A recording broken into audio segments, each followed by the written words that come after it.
In other news worth your development, the two siblings arrested in the Kingdom of Eswatini in connection with the murder of rapper Keenan, aka Forbes, and his friend Tibz Murder are expected to appear once again in the Manzini Magistrates Court today. The Ndimande brothers, that's Siyabonga and Malusi, were arrested in the Eswatini capital, that's Mbabane, about 3 weeks ago after South African police issued a red notice.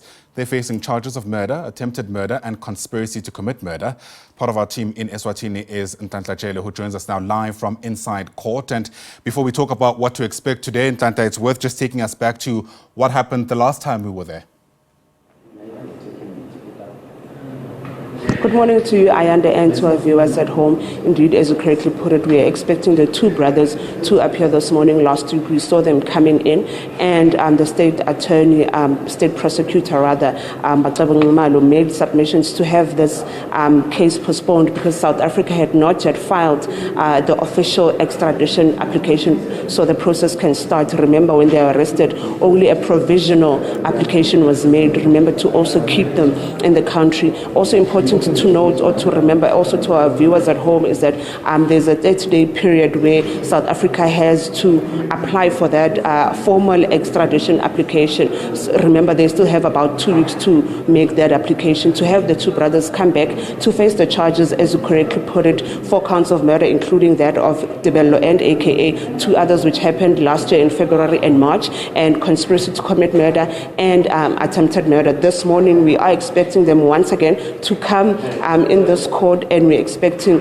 to see whether the extradition application is made or has been submitted by the South Africa's National Director of Public Prosecutions, so to formally start the process to have the brothers back in South Africa to face the charges. We also saw last week when the state prosecutor made submissions to the magistrate to have their cell phones detained. Remember, when they were arrested, 4 cell phones were confiscated on them. So those are some of the things that were happening in court yesterday. As you can see behind me, the court is quite empty. The suspects have arrived at the court with the correctional service facility from Eswatini. However, they have not made their way into the court. As you can see behind me, they are supposed to be sitting there, but they are not here yet. So court proceedings have not yet started.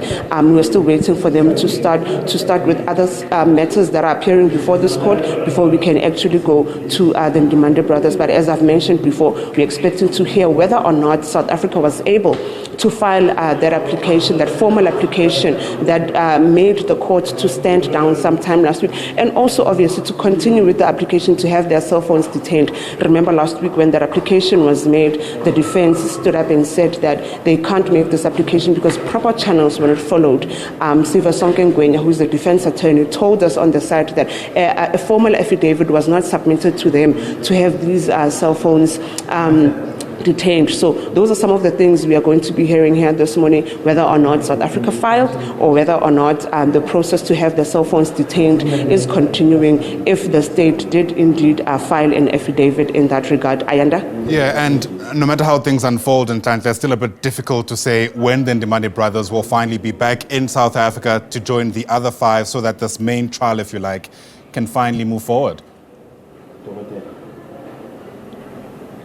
That's true, Ayanda. At this moment, remember, it's an extradition, so it's a lengthy process depending on what is contained in the application from South Africa. That will also determine how fast or how slow the application goes. Last week, we also saw Usive Sonkengwenya, who is the defense attorney, standing up saying when the application is made, there are several things to consider. They have conditions as well pertaining to that said application that is expected to be made by the NDPP in South Africa. He mentioned the issue of safety, saying are his clients going to be safe when this whole process continues or happens? And also he said that he needs to go back and speak to his clients and make sure that they are fine with whatever is contained in that application. Then the process can start. So depending on what is contained when South Africa's National Director of Public Prosecutions filed that formal extradition application, that will determine how long this case is going to take. Is it going to be immediate? Is it going to take 2 days or 3 weeks? That is entirely dependent on the application